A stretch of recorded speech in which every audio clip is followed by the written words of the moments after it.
Good evening.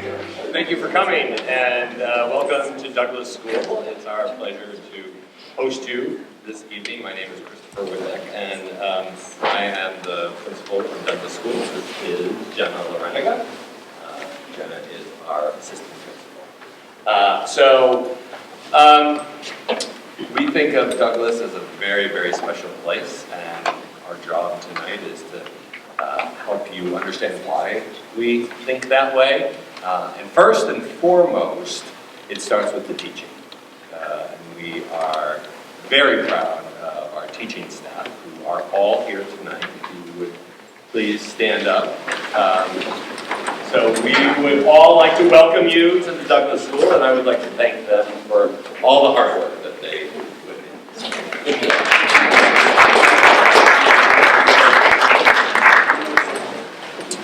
And then second, it's the vision. So we thought that we would start with a little video. It was on our website, but YouTube has changed things, and now it's no longer there. So we get to show it to you too.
And so we hope that gives you just a little touch of how we think about our students and how we think about creating curriculum.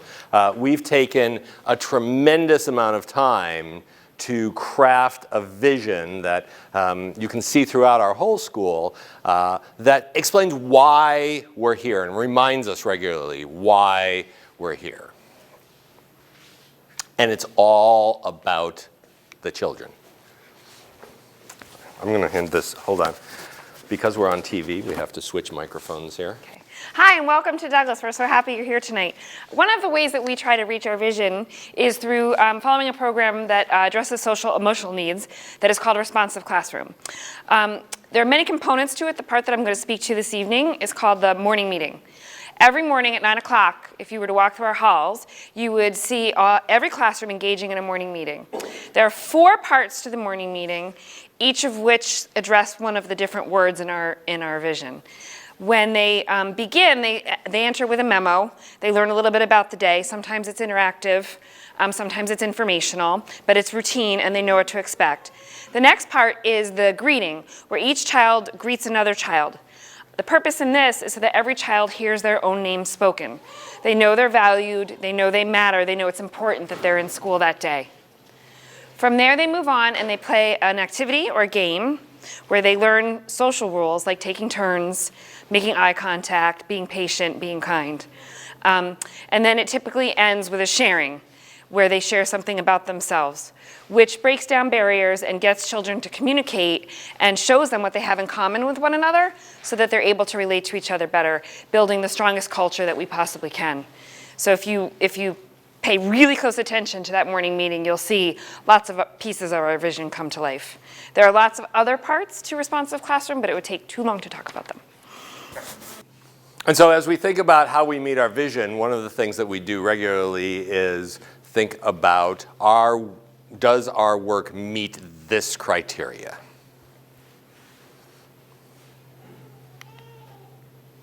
And so we start with meaningful things for children to do.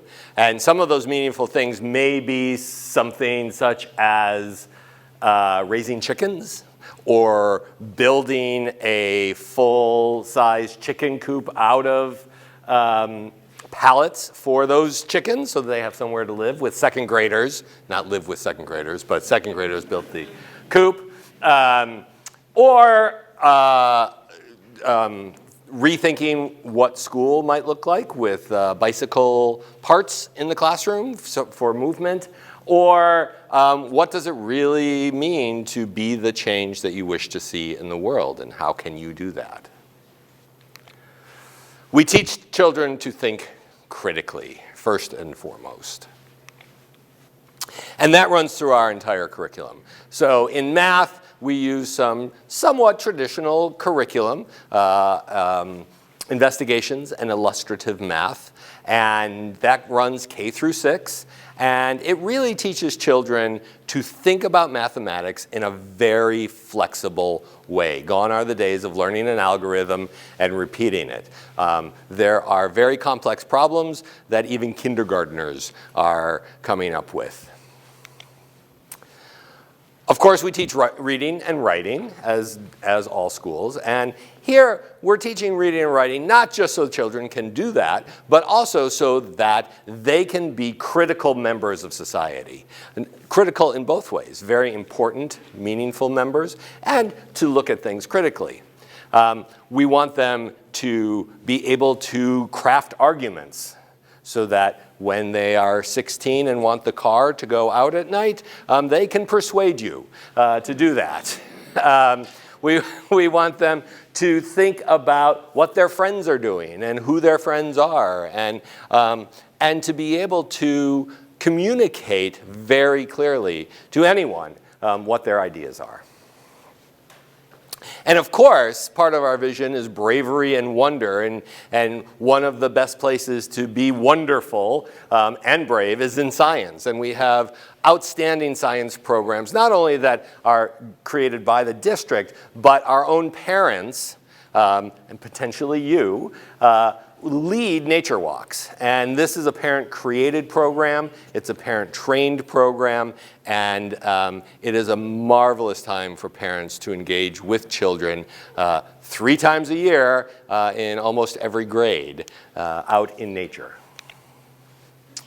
Art and music. So this is the one time that I want to get the quote right. So I have a card. Art, when the society leaves, one of the things that archaeologists find is the art that tells what your values are. So we try to have our values go through art as well. But there's a quote from Kelly Pollack, who was the leader of the Center for Creative Arts in St. Louis. And she said, "The true purpose of art is not to create more musicians, or dancers or graphic artists. It's to create a more complete human being. Those who are critical thinkers, who have curious minds, and who can change the world." And that is simply what we're trying to do all around. And then physical education, yesterday we were giving a tour, and Kathleen Amendalia, our PE teacher, said, this is not the physical education class that you took when you were young. And yet, John F. Kennedy said that physical education is the basis of dynamic and creative intellectual activity. So we've known for years that you can't have a creative intellectual without being physically active. So we're teaching that through all of that. And hopefully what we have are children who embrace all of this with open arms, who are curious, who are critical thinkers, who really want to know what's going on in the world. And we believe that school does not end at the school door. Right? We try to use the greater community as much as possible because we know that the students are going out into that world, but we also know that there are a huge number of wonderful teachers out there who have many things to share with us. So it could be constructing a storage unit with students. It could be helping to learn the history of the library and make that come alive. The community offers us a tremendous amount, and our students really do explore it. And a lot of that work is done through our exhibitionary learning. So the exhibitionary learning idea is that twice a year, students are provided with a question that does not have a specific answer. And they explore that, and they use the skills that they've learned to apply ways of finding out information to answer that question. And then they do a presentation for parents and the greater community. And today I was working with a group of students on their next exhibition. And I said, what I really valued in the work that they do is out-of-the-box thinking. And so we talked about what that meant for a while. And somebody said, totally unexpected. And yes, that's exactly what we're hoping for, is students who do the unexpected and share that thinking with their parents. So, a lot of words up on the screen. But I want you to take a moment and really think about what we think we do at Douglas School.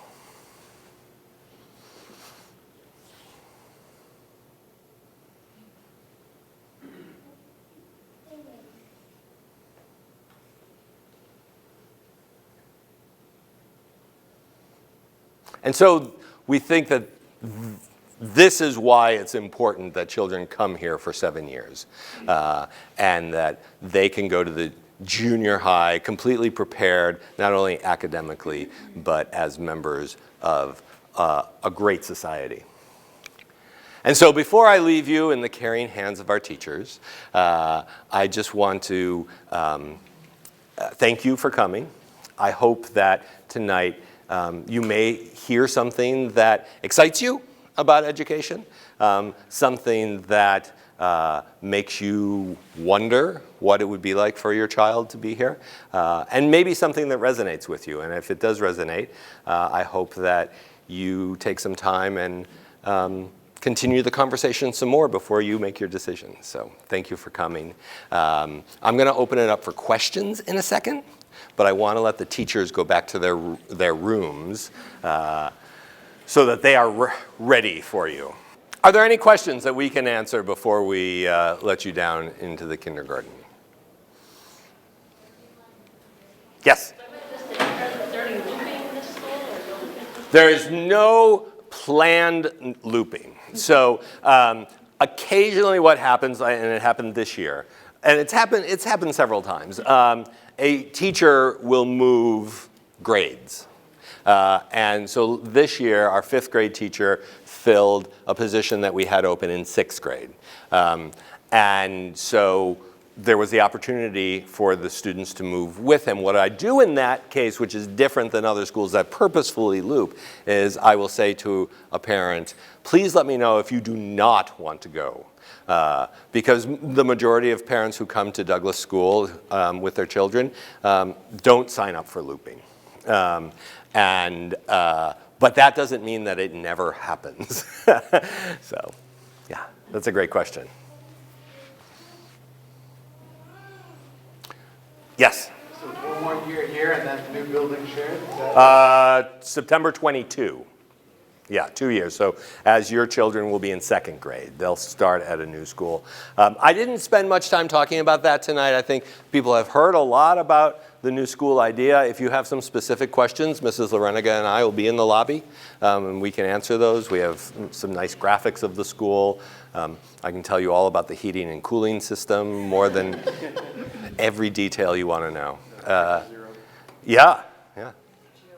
Yes. So the teaching for artistic behavior, is that just in art class, or does it feature, throughout your teaching methodology? So it's a new approach for us, and the majority of it is in art class. However, because of the exhibitionary aspect of our learning, there is a lot of consultation from our art teacher for teaching for artistic behavior, and in fact,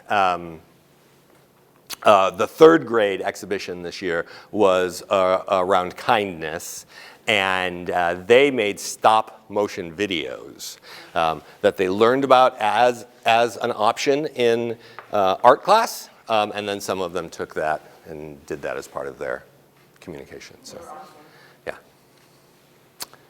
Yes? How about computers or tablets? Yes. Sure, absolutely. So in kindergarten, first and second grade, we have a variety of tablets that students use in a very structured way. There are some reading support pieces that we use. We use them for communication in our exhibitions and making videos with kids. That type of, I would say, practice and enrichment pieces that are used occasionally, not on a regular basis. We try to be very aware of screen time. And then in third grade, the students start to use Chromebooks a little bit more. They have typing programs that they begin to practice their typing on.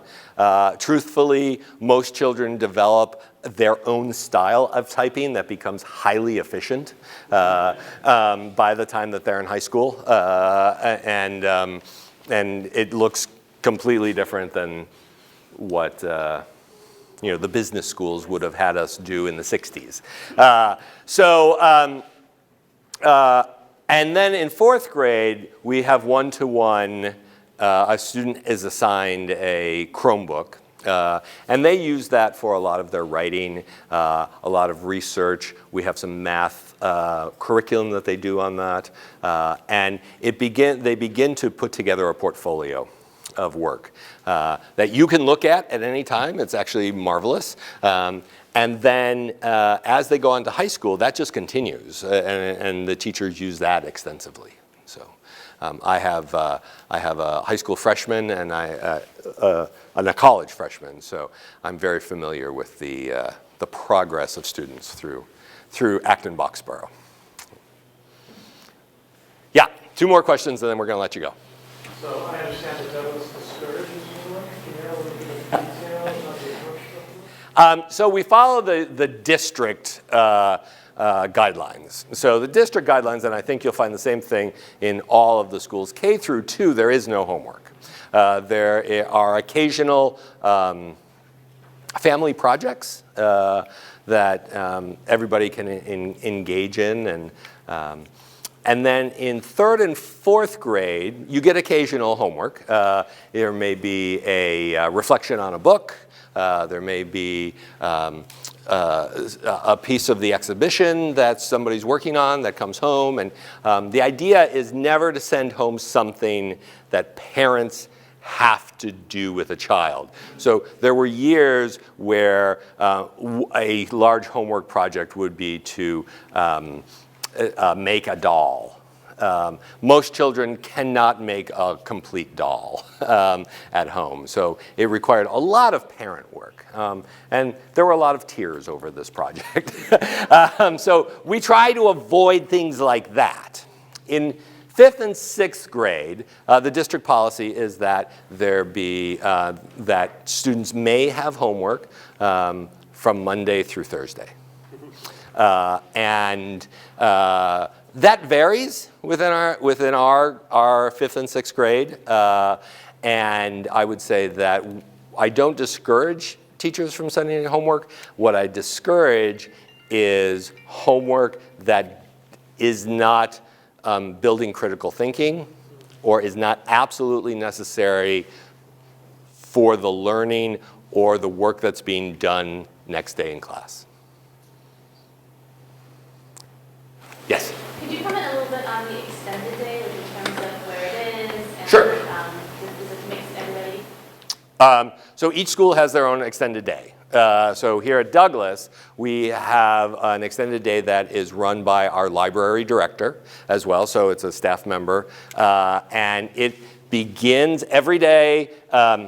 So there's before school and after school. So before school extended day meets here. There's a hot breakfast served, should you choose that. And then children play either outside or in the gym until school starts. Or they do crafts or small table work in here. After school, they meet in our library, check in. They come up here for a snack. They go to, again, the gym or outside, depending on the weather, mostly outside. And then they have a series of indoor activities that they can choose from. And that runs until 6 o'clock. Typically she's here. Typically she's here. I didn't count everyone, but what's that? I'm not sure if she's here tonight, Oh, but okay. we can answer any questions that you have. Yeah. All right. So what we'd like to do is have this side of the room go down to kindergarten.